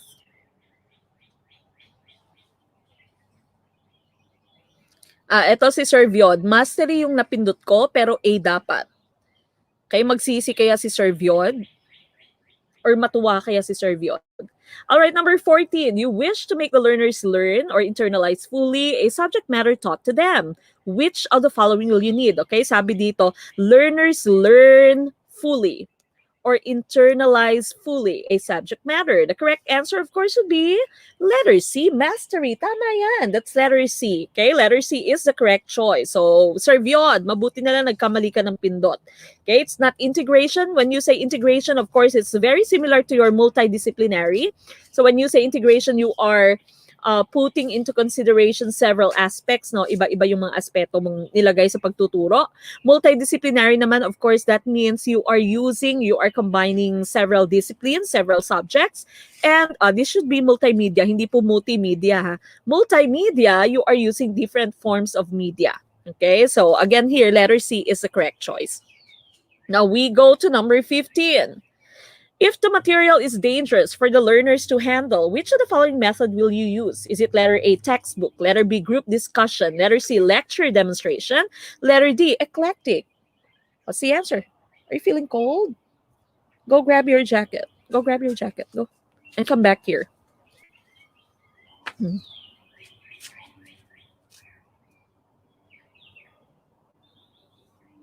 Oy, ayun, si Ma'am Checky.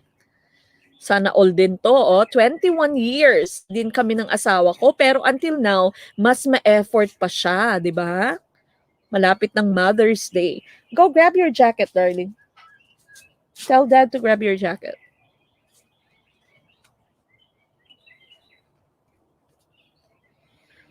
Okay, letter C. Karamihang sagot ay letter C. Ma'am Jean, letter C. Ma'am Checky, letter C. Sir Aladdin. Tahimik nga yata ngayon si Sir Aladdin. Okay, letter C din ang sagot. And of course, that would be the correct choice. Okay, tamang sagot po ay letter C, lecture demonstration. Okay, your material is dangerous. For example, you are dealing with chemicals, no? Chemistry, kunwari, no? And so, it's very dangerous for your learners to handle. And what you use is, you don't use a textbook, hindi naman group discussion. Ang eclectic, when you say eclectic, this simply means you are using different types of strategies. Okay, but here the correct answer, of course, would be lecture demonstration. You lecture and you demonstrate. No, so this is how you do it. This is how you use it. But of course, this is very dangerous for you to hold. And so I'm just giving you a demonstration. Okay, so letter C, that is the correct choice. Now we go to number 16. A mother gives her son his favorite snack every time the boy cleans his room. Afterward, the boy cleans his room every day in anticipation of the snack. Which theory is illustrated? Is it letter A, associative learning, letter B, classical conditioning, letter C, operant conditioning, or letter D, modeling? Which one do you think is the correct choice for number 16? Ayun, pa-shout out from Lingayen, Pangasinan. I'm late. Na late si Ma'am Mary Chris Tamundong. Kaya pala tahimik si Sir Aladdin, na late. Okay, 16. What's the answer?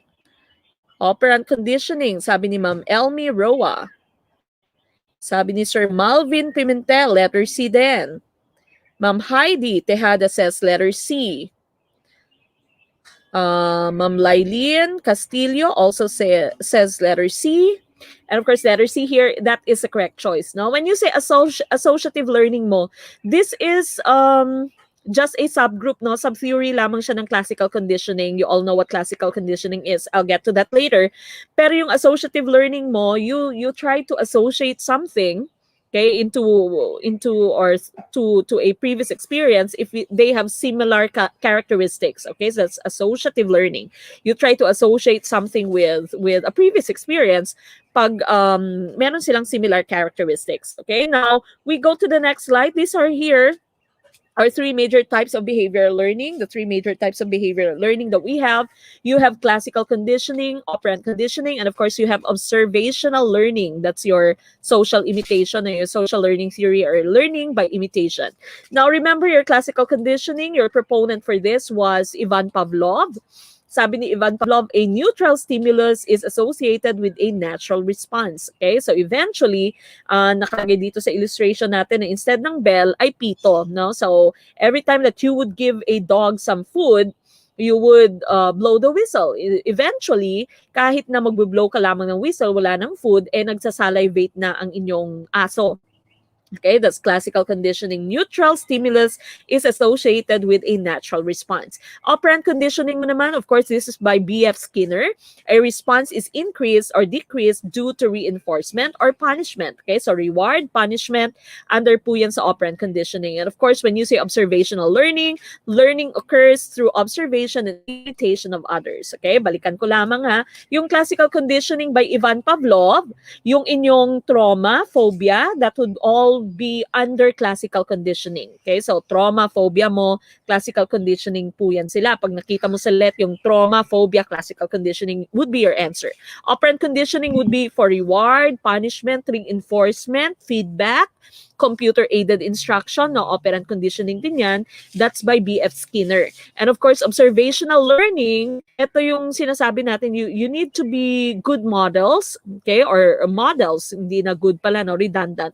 You need to be models for your kids and also models for your students because they are very good at imitation and observation. Okay, so that's observational learning. But of course, our answer was operant conditioning. Operant conditioning po ang ating tamang sagot.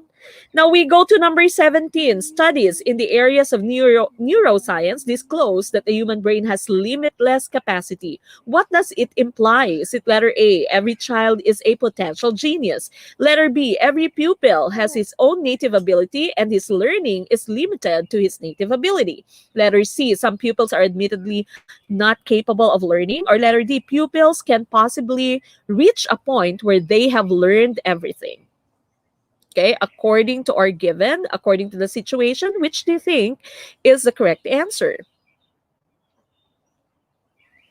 Why did you take off your jacket? You don't feel cold? I don't feel cold. Okay. Okay, what is the correct answer for 17? We're almost done. 17. Sabi dito sa ating 17, no? Okay, teka.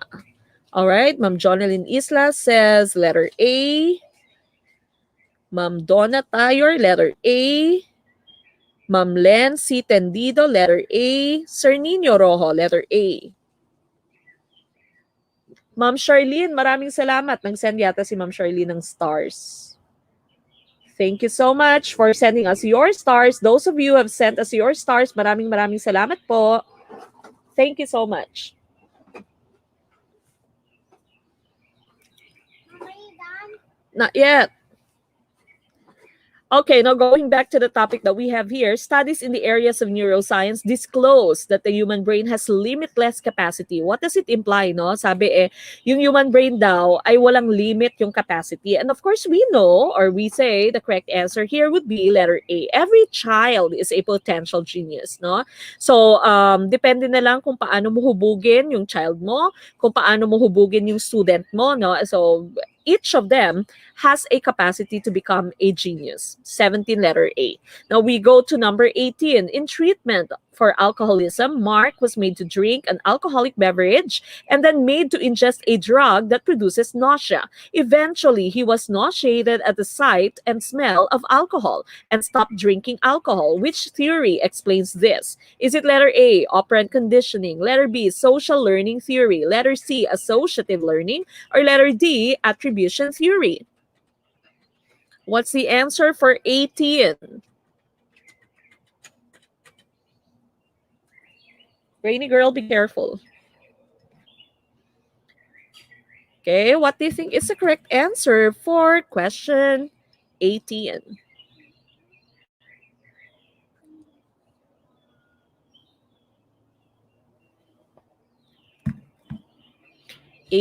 Sabi ni Sir Alvin, a letter C. Kaya ang tamang sagot for question 18. Ang sabi ng 18 mo, Mark is being treated for alcoholism. Okay, so he was made to drink an alcoholic beverage and to take in a drug that produces nausea. Okay, so eventually he was nauseated at the sight and smell of alcohol. Okay, so meron ginawang association, no? So para siyang classical conditioning theory, pero wala namang sa choices mo kasi yung classical conditioning theory. And so the nearest answer that you can have here would be associative. Okay, so remember I told you associative learning is a sub-theory of your classical conditioning theory, no? So, pinair niya yung alcoholic beverage with a drug that produces nausea. Pagkahilo, susuka. So, eventually, when his alcohol, he would already start vomiting. He would already start feeling nauseated. Okay, so that's associative learning. Associative learning. Not operant conditioning, not social learning, not attribution. Attribution naman, palagi kang may reason, no? Sabi ng attribution theory, pag nananalo ka, you think, you attribute that to your own capacity, to your own ability. Sinasabi mo, nanalo ako kasi magaling ako. Tapos, pag natatalo ka naman, you attribute that to other people. No? Sinasabi mo na, natalo ako dahil dinaya ako. Okay? May pandadayang nangyari, kaya ako natalo. Yan yung attribution theory. No? Medyo unfair ka. If you win, if something positive, you attribute that to yourself. If you lose, then you attribute that to other people. That's your attribution theory. Okay, number 19. What can be said of Jerome, who obtained a score of 75 in a grammar objective test? Is it letter A, he answered 75 items in the test correctly? Letter B, he answered 75% of the test items correctly. Letter C, his rating is 75. Letter D, he performed better than 25% of his classmates. Okay. From Coronadal City, Ma'am Lovelyn Kanahay Sanamuay. Sabi ni Sir Viod, attribution theory, very Filipino. Okay, very Filipino nga, no? Ganyan lagi. Pag natatalo, iba lagi yung rason, no? Dinaya. Pag natatalo, dinaya. Okay, number 19. Sabi dito si Jerome daw, obtained a score of 75 in an objective test. Okay, so what do you think is the correct answer? Score of 75 ha, in an objective test. Karamihang sagot nyo ay letter B. Letter B kaya ang sagot? Karamihan kaya tama or karamihan kaya ay mali? Okay, meron din namang letter A. Ang iba ay letter B. Karamihan letter B. Kokonting letter A. Okay, correct answer here would be letter A. Letter A po yung tamang sagot. No, objective test po yan. Objective. That means what is being used here is criterion reference, no, based on the objectives. Okay, so criterion referencing ito. Hindi siya norm reference, no. Pag 75 test items correctly, we don't know if kung ilang items, no, hindi naman siya sinabing 75%. Pag sinabing 75% lamang, maaring binigay din ng ating question kung ilang number of items meron yung test, no? Pero sinabi dito, yung score niya is 75. So we interpret this as a raw score, no? So raw score siya. That means he answered 75 items in the test correctly. Rating is 75, performed better than 25%. These are all norm referencing. Okay, so hindi siya po pwede sa ating given dahil yung given mo says objective based on the criteria. So we believe this is criterion reference testing, and so we say he answered 75 items in the test correctly. Okay, so that would be letter A for number 19. All right, last one. What is the mean of this score distribution? 5, 9, 10, 11, 12. Is it letter A, 10.2, letter B, 7, letter C, 9.4, letter D, 12? What do you think is the answer?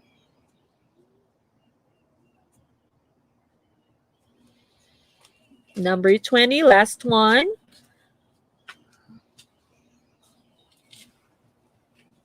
You go na to nanay, take a bath. My mom. You don't want to go to Tita Beth's house? Mommy, but I don't want to take a bath. Why not? Ayaw maligo ng bata. Why not? I just want to change my clothes. Are you not smelly? Okay, bonus na daw, sabi ni Sir Viod. Okay, bonus na. Okay, so we are going back to number 20. This is the last item. What is the mean of this score distribution? Okay, we are looking for the mean. Sakit pala yung sinag ng araw dito, no? Itong oras. Okay, 5, 9, 10, 11, 12. Of course, when you say mean, this is the average. So what you do is you simply add 5, 9, 10, 11, and 12, and you divide the sum by 5. Okay, so the correct answer will be 9.4. That's the correct choice. And of course, that ends our discussion tonight. Okay, so you simply add 5, 9, 10, 11, 12, divide that by 5. You get 47 divided by 5, giving you 9.4. Now, again, sa mga groups natin for Summer Fever, we are going to have our Zoom meeting, no? Please do comment or mamaya na lang, okay? I'll just deal with it later. Okay, now that ends our discussion. Nako, kulit na ng aking bata. Yung anak ko dito makulit. Buti na lang tapos na. All right, now, again, please do remember that tomorrow we are going to have your 6 p.m. schedule with Coach Tina for social science. And of course, right after this at 8:30, now we are going to have our Zoom meeting. Your link is posted in our Facebook page. Okay, let's all end our day or our night with our closing prayer tonight. We're praying, okay? Be quiet. Bago po natin sarahan ang araw po na ito, hiniling ko po na samahan niyo po ako sa isang panalangin. Tayo po'y manalangin. Muli po kaming nagpapasalamat aming Ama sa mga bagong natutunan namin ngayong oras pong ito. Tinatanaw po namin na malaking kontribusyon ang ibinibigay ng aming mentor na panahon at karunungan. Patuloy mo sanang ingatan, pagkalooban ng mabuting kalusugan at mas matagumpay na pamumuhay ang buhay ni Ma'am Meg. 10 po ng kanyang mga mahal sa buhay. Ganun din po nawa sa aming lahat, Panginoon. Hinahangad po namin na maging ligtas ang bawat isa na nandito.